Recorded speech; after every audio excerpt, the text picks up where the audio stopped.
Hey guys, so today I wanted to make a video on OLED displays, and so I have my Samsung Galaxy Note 9 here with an OLED display to show you like just how good these displays are.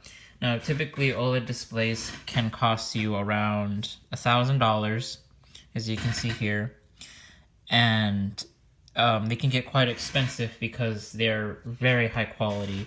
Like as you can see here, you get high contrast with the blacks here, and I really hope that's seeable.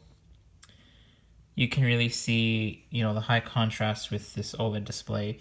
But basically OLED displays are very crisp and clear, and they provide you with the best viewing experience that you can have with any display on the market.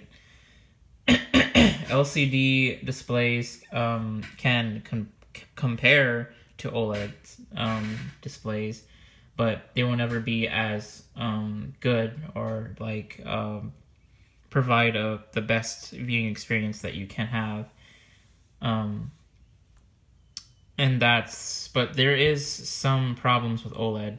Like for example, OLED can get burn-in. And typically the way I recognize burn-in is I use a gray background here, and I bring up the brightness all the way.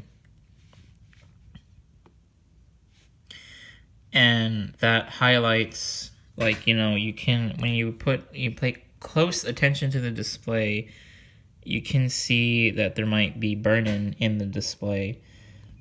Now this is kind of shoddy quality, so I mean it's 4K quality, but I can't really, see that much on the camera. You can't really see the burn-in, but if you pay close attention to it, I mean I can see some burn in my display already from the navigation bar.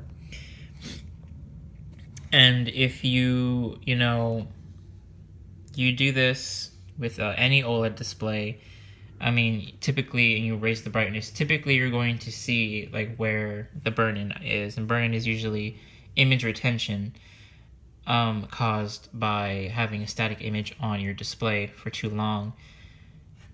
And OLED displays, although they can be quite expensive, you can still get them relatively for cheap.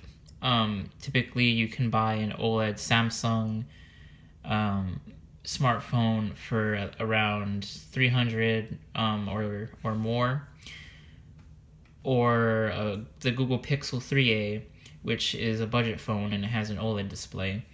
These phones provide you with a quality display, a quality display for the money, but typically those are usually too small for people, and people want a large viewing experience like this Samsung Galaxy Tab A. And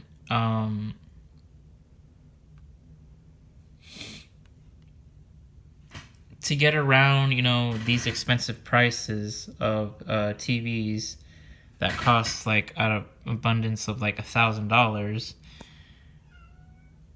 you can find a Samsung Galaxy Tab S2 for around $100 or so, half the price, and it's about 10 inches of screen, which will allow you to watch anything that you want to watch. Like for example, this is an Android tablet, and this is typically what you can do with Android tablets. You can watch, your Netflix, you can watch YouTube,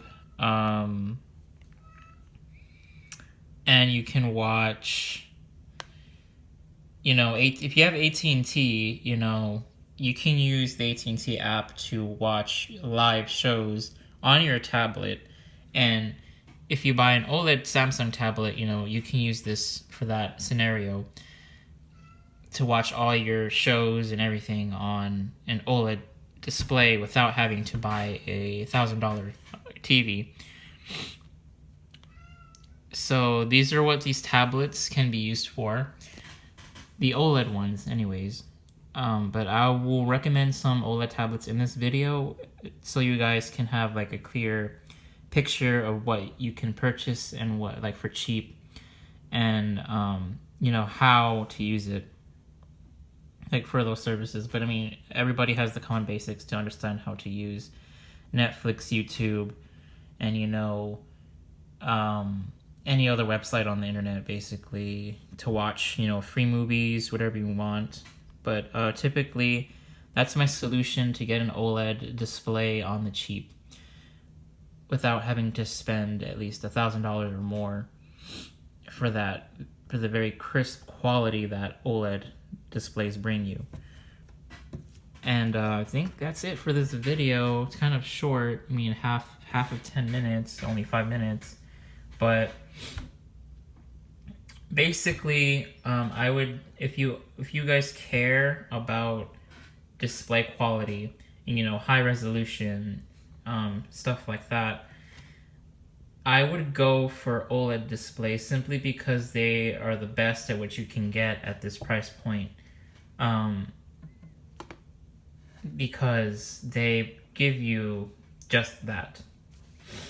And LCD displays, I mean, they're decent, but they don't provide you, like, this is an LCD display, but they don't provide you with the best viewing experience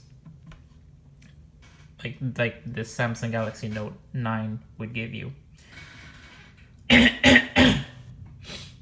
And I think that's it for today. I mean, the only difference between these two displays, I guess you can say, is that the brightness for OLEDs can be pretty shoddy. It can be very dim, while as LCD is very bright.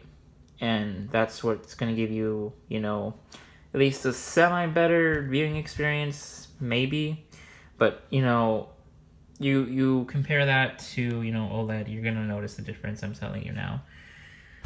But, I mean, that's it for this video. And I hope this helped some people, how to figure out how to notice burn-in and how to get OLED TVs or, something OLED, like an OLED display on the cheap.